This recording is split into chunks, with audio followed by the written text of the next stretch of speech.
you guys? Welcome back to my channel. I hope you're doing amazing. And on today's video, we're going to be talking about running. But we're going to be talking about running for beginners. So if you're someone who feels intimidated by running but wants to start, like wants to incorporate that into your routine, wants to become a runner, I am here to spill all the deets on how to do that because I did not grow up running and I recently got into it and recently ran my first half marathon, which was incredible. And so we're going to do a full rundown, get it, of everything that I've learned, everything that has helped me, and hopefully it will help you as well. First, I'm going to give you guys a little bit of a background on how I started running and my relationship with running, given how I was growing up, how I've approached exercise throughout my life, and how running became a part of it. Then we're going to dive into some run essentials. Then I'm going to dive into what I think is one of the most important things you need to master before you can start running longer distances. And last but not least, I'll dive into my half marathon, how race day went, and what I did before the race to prepare. So with that said, let's get into it and let's talk about running. To start off, I just wanted to give you guys a little bit of context in my relationship with running because I didn't grow up running and now I freaking love it. I just ran a half marathon and I think that goes to show that like anyone can do it. So growing up, I was not athletic, I was not an athlete, I was not a sports person. I was actually more of a creative person. I tried ballet, I tried swimming, I tried other sports and it just like didn't click for me until later on when I was a teenager. And for a long time, my relationship with exercise actually wasn't the healthiest and it came from a place of self-loathing and trying to change my body, and it wasn't very great. And so over the years, I have really worked on my relationship with my body and my relationship with exercise to get to a really healthy place with it, where now for me, movement is something I feel so blessed that I get to do and I just look forward to, and I feel like it really helps my mental health. That's kind of like how my relationship with exercise overall has evolved, but specifically with running, as I said, I did not grow up running. I was not a track girl in high school, none of that. I got into running during quarantine. I would go on runs in the afternoon in Florida where I lived, and that's kind of how I started getting into it. And I just remember I would run for like 30 minutes and I didn't really track. I didn't have like proper gear. It was mainly just a little afternoon activity. Sometimes I would walk, sometimes I would run. In the end of 2022, I went to Brazil for Christmas and I was with a lot of Pedro's family. Pedro's my fiance, and I went running with them a lot. And the best thing about running is that it's free. So you can do it anywhere. You can do it when you're traveling, you can do it with other people. So we would go on runs together in the morning when we were in Rio, and I started really liking it. And I was comfortably running 5K, 7K. And right after that, one of my friends, Mia, signed up for a half marathon, the Women's Shape and Health Half Marathon in New York. And the moment that I saw that, it triggered something in me where I was like, wait, I want to be a runner. I want to do that. I want to challenge myself. I want to learn how to run longer distances. And I just wanted to do something that would challenge me. I wanted to try something new. And so I signed up for it. And that's kind of what motivated me to really deepen my relationship with running, to get better at it, and to also run longer and longer distances. So I started training for the half marathon in January 2023. And then I had my half marathon April 30th of 2023. So I trained for 4 months. I completed my half marathon. It was incredible. And we'll get into that a little bit later on in this video. But that just goes to show that your relationship with running can actually change in a pretty short period of time. And I personally feel like having an end goal, having like the race to look forward to, actually motivated me a lot and was really good in terms of getting started. But you can also just start your journey whenever, and you don't need to have a race to look forward to. Before I even dive into the essentials to get you running, I wanted to start out by saying the reasons why I love running that have nothing to do with physical appearance. It helps me be so much more present in my day-to-day life. It helps me come up with amazing ideas. Like when I'm running, I'll just like have to pull out my phone and type out on my notes because my creativity will just be soaring. I love that I get alone time, that I get to get morning sunlight because I love running in the mornings. And I love that it connects me with nature. I started running when it was winter. So I basically saw like spring blossom because I was out on the streets every day. I also feel like running has an amazing community. And so I've gotten to connect with other people who love running. Last but not least, it has helped me realize I'm way stronger than I think I am. You really get to see yourself evolve as you run more and more, and it's so beautiful. Let's talk running essentials. These are some baseline things that you need in order to get started that people don't mention enough when they're trying to encourage you to start running. The first thing is getting proper running attire. This is so key and it's so underrated, but especially as a girl, I feel like getting the right clothing was so essential to help me stay comfortable in my runs, because if you're running and you're uncomfortable and your boobs are bouncing everywhere, it's gonna be really hard to run longer distances and to even run at all. So I ended up doing some shopping. I got some high impact sports bras, which are key. Also, if you have a bigger chest, I would really recommend using 2 sports bras if you need, and also some high impact leggings or shorts that have like little pockets in them. And when I started running, I also was running in the cold, and so I invested in a running jacket. There's a really nice jacket from Lululemon that I really like, and ear covers if you're running in the cold, also gloves, and also proper running shoes are so key. I really love the Nike Pegasus because it feels really light on your foot and has just the right amount of cushioning. And I also like the Hoka's Mach 5 race shoes, so definitely check those out. I'll also use a description box to link some of my favorite running gear, because this is gonna change the game for you. I promise. If you're not a runner, if you just don't enjoy that much, try getting the right clothing. The next essential is nailing down your nutrition, and there are 3 main things here. I actually was working with a nutritionist, and so what he recommended for me was taking a banana, smashing it up or microwaving it smashed up, and adding some cinnamon. That will give you quick glucose, and that glucose will enter into your bloodstream and help you have energy very fast. You can also eat the banana if you don't want to smash it up.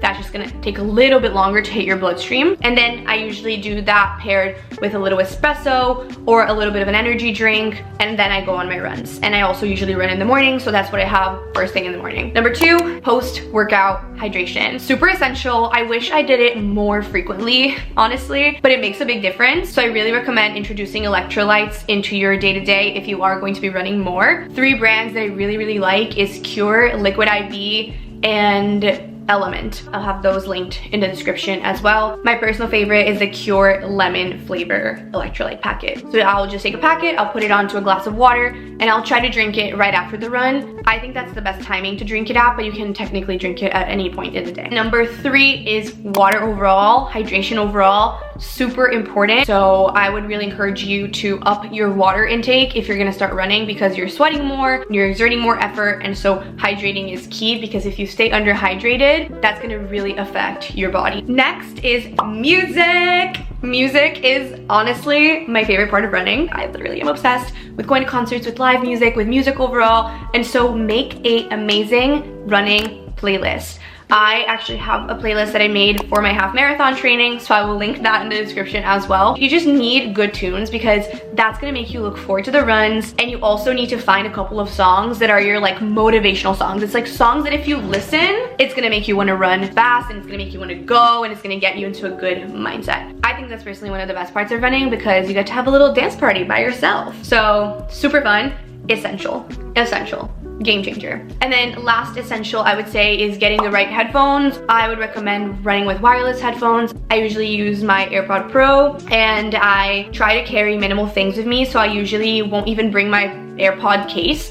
I'll just leave that at home, and then I'll use my phone. I'll either like tuck it on the side of my shorts or of my leggings, or I'll put it on the side pockets of leggings if the leggings that I'm wearing have that, or I would just hold it. Also, in terms of tracking my runs, I use the app Strava. It's an app that like most runners use, and you can also add your friends so they can give you kudos on your runs, and you can give them kudos, and you can see like how long each of your friends is running for and support each other. So I love it, and I love that there's a community element to it. And because I would just run with my phone in hand, it would just track my runs that way. But you can also connect it with any like running gear that you have. For example, if you have a Garmin watch, you can sync it up with that, sync up more information from your run from your watch into the Strava app. Also, I think it must connect with the Apple Watch, so you can try that out too. But I personally would just use it regularly like on my phone to track the run itself. That is also an important hack right there. Okay, so when it comes to actually getting started, the thing that I always say is that you have to fall in love with running first. If you're running and you're hating it the whole time, it's gonna be really unenjoyable, and it's gonna be really hard to keep it up. I'm really big on creating sustainable habits, aka habits that you can keep up for the long term or for an extended period of time. And the key for sustainable habits is actually enjoying what you're doing, or making it easier on yourself to enjoy the actual habit. the biggest hack here, the biggest thing that I recommend to anyone who wants to start running is to fall in love with running first by doing walking and running sessions where you're putting zero pressure on yourself and you're just gonna focus on showing up. So you're gonna tell yourself, I'm gonna go on a run and I'm allowed to walk whenever I want. And you're gonna notice that you're actually gonna be able to run a lot farther than you normally do. You might actually really enjoy it, and you'll be able to build your ability to show up and your ability to run over time with kind of low stakes. So if you're running and you get really tired, you're allowed to stop and you're allowed to walk. Matcha break. Another alternative, which I actually learned from my father-in-law, who has ran like 10 marathons in his life, is you can do a type of training where you will run for a certain amount of minutes and then walk for a certain amount of minutes. You do 5-minute intervals, and in each 5-minute interval, you change the amount of time that you're running and walking. So he'll do 4 minutes of walking, 1 minute of running, 3 minutes of walking, 2 minutes of running, and then 2 minutes of walking, 3 minutes of running, 1 minute of walking, 4 minutes of running, and then you start over. I remember when I did that with him, I really enjoyed it. And if you're someone who wants to just get into the rhythm of running longer distances, this is honestly such a fun way to train. Take your phone, open it up on the stopwatch, just press start and start letting it go. And then once it hits 4 minutes, you just click lap and then switch over. So let's say you do 4 minutes of walking, then you click lap, go on to your 1 minute of running. So that is number 1. Low pressure, low stakes running sessions so you can have fun, so you can build endurance, and so you can actually show up and get into the habit of doing that. So after you've gotten used to running and you're comfortable with walking and running, I would recommend for you to start trying to just run the whole time. And I would recommend building up to 5K, which is 3 miles. And that's around 30 minutes of running. Once you get to 5K comfortably, that is like a threshold that you're gonna reach. And once you're able to cross that, you're gonna start feeling really empowered. In Thanksgiving of 2022 last year, I ran a turkey trot, which was a 5K. And after I did that race, it was such a short race, but it was so amazing. And I felt like I could do other types of races after that. Then I would recommend getting comfortable running up to 7K, which is around 4 miles. And then from there, you can start building on distance and consider more advanced running paths. And now I want to touch on some mindset shifts that you should definitely keep in mind. Mindset is so important when it comes to running because you're by yourself with yourself and you have to be your best friend. You don't want to be in a bad headspace the entire time that you're running because that's going to be very unpleasant, but your own mind is going to get activated and you're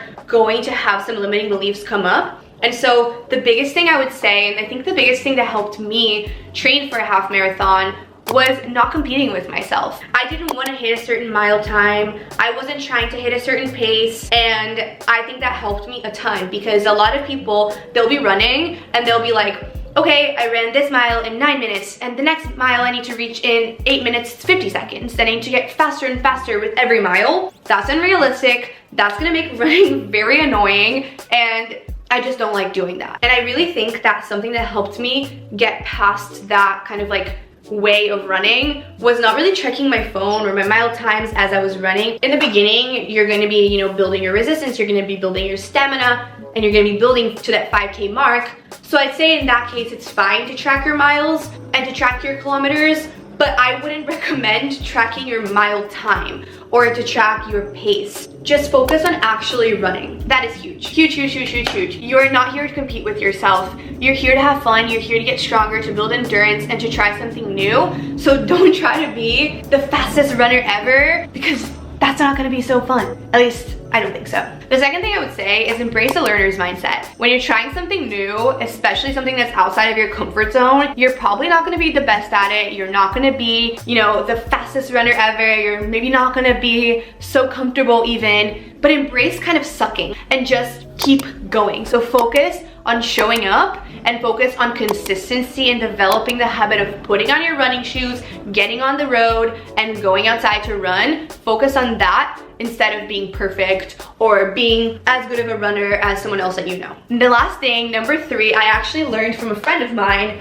and it really helped me a lot, and that is focus more on flying than on running. When you are running, focus less on the impact of your foot hitting the ground and focus more on what you're seeing, focus more on what's in your line of sight, on the nature around you, on the sun, on the music, and focus on like soaring and just going, less than the actual like boom, boom, boom of your foot in the ground. Okay, so now let's jump into the half marathon process and how that went for me, and my biggest tips if you think you'd want to run a half marathon at any point, and just how the experience went for me as someone who signed up for a half marathon not having ran long distances before.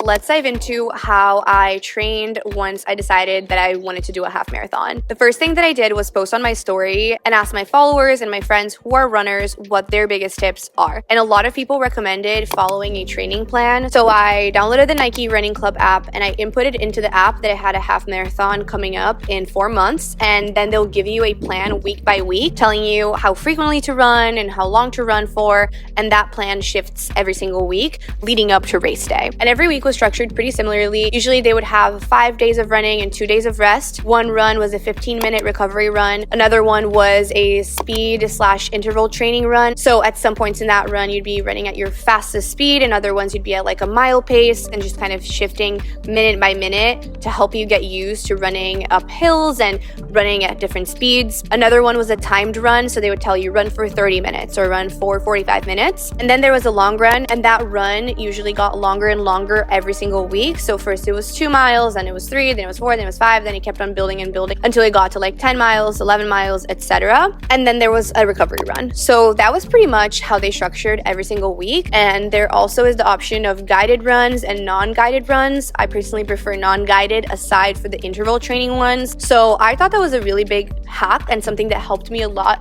with developing structure around running. Now, if you're someone who has not run a lot in your life, I would really encourage you not to start running really long distances right off the bat, because that might lead you to injury. Like, you have to build resistance. So start slow and build, and give yourself a little bit of time to build up distance. I think that is so underrated and super important. Mixing up your training is really key. So I added in a lot of strength training, and I really like the app Form for workouts, and then also the Alive app by Whitney Simmons. They can give you some guidelines on how to structure your strength training, especially the Form app. It's so great. So I did that a lot throughout my half marathon training, and I also added in some yoga and a little bit of Pilates. And so eventually the way that my training kind of evolved was I would do, instead of running 5 days a week, according to the Nike app, I would actually run around 3, and I started modifying their plan to kind of how I wanted to do it. So I usually would do 1 long run, 1 timed run, so like 30 or 40 minutes, and then usually like a recovery run at a slower pace. So I would do 2 to 3 runs a week, and then the rest of those days I would do strength training or Pilates or something like that, or I would have like a rest day as one of the days of the week. Last but not least, when I posted on my story that I was training for a half, something that one of my followers who's a big runner told me was to incorporate mobility from the get-go. So adding in stretching and adding in workouts that naturally have mobility like Pilates and yoga was something that I also did, and I think helped me a lot. So now let's dive into the juicy stuff. Let's talk about race day and what I did the day before the race day to also prepare mentally and physically. So leading up to race day, I really focused on rest. In the 3 days before the race, I didn't work out, slept as much as I could, and the only workout that I did was 20-minute yoga stretches from YouTube in the comfort of my home. One thing that I, looking back, wish I didn't do was that in the Monday and Tuesday of the week of the race, I went on too long of a run. So I ran an 8-mile run, and I think I ran another 8-mile run Monday and Tuesday. And then by Wednesday, I was feeling really sore and really tired. That, I think, tired my body out too much leading up to the race day. And on race day, I was also still sore. And so if I could go back in time, I would not have ran long distances that week at all. So really focus on the days leading up to your race day on just walking, on stretching, hot yoga, on really low impact, chill workouts. Number 2, in the 72 hours leading up to the race, I really focused on hydrating. So I aimed to drink 3 liters of water every day on those 3 days. So Thursday, Friday, and Saturday before Sunday, which was the day of the race.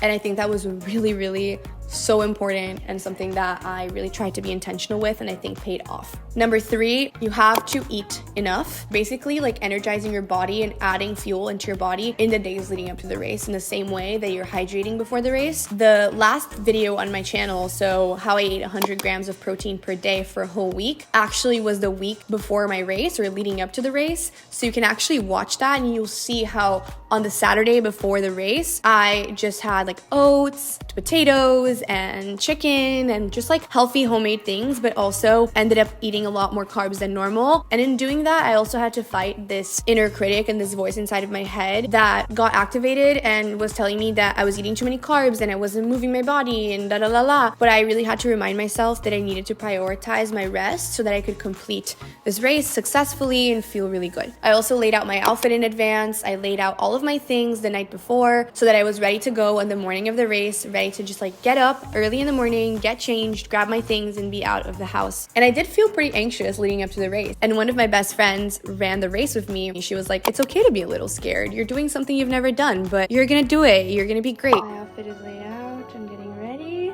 getting changed at 6 a.m. Leaving for the train now. I'm literally matching with my Gorgie and I'm taking my banana with me too and my number. It's race day.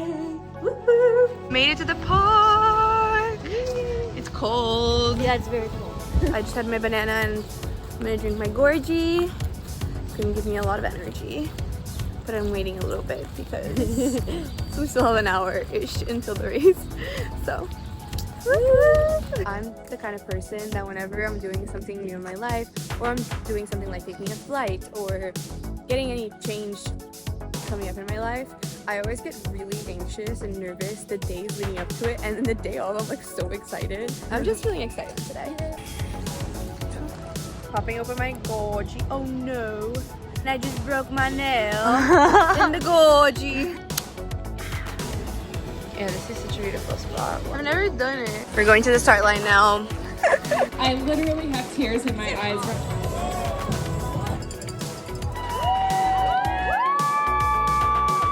Now, going into the actual race day itself, it was such an amazing day. I loved it. The race that I did was the Women's Shape and Health Half Marathon in Central Park. It was 2 loops in Central Park. So we woke up, I had laid out my outfit, as I said, I got changed, took my banana and an energy drink with me on the subway. So we left around, I think it was like 6:30 a.m. We hopped on the subway and we went from Brooklyn to Central Park. On the subway, I had my banana. And then once I got to Central Park, I had my energy drink. And I only drank around half of it, which I think was actually good, because if not, I would have been way overly caffeinated and had a drink called Gorgie, and it's delicious. Something that someone told me was, don't do anything different on race day and focus on doing things that you are already comfortable doing. So for example, I wore an outfit that I had already ran in. I ate what I normally eat before any run. That was a really good piece of advice that I received. And so we took the subway, we got to Central Park. We had already picked up our bibs in advance a few days before. So we just had to go to our starting line spot and we did a little walk around the park to warm up because we were a little bit early. And then I met up with another friend of mine there called Mia and her mom. They were doing it together, which was super cute. And then we went to our starting line. And the way that a half marathon works is there's different starting groups. So once the horn goes off, group AA goes and then group A and then B and da. And we were in group H. So we started a little bit after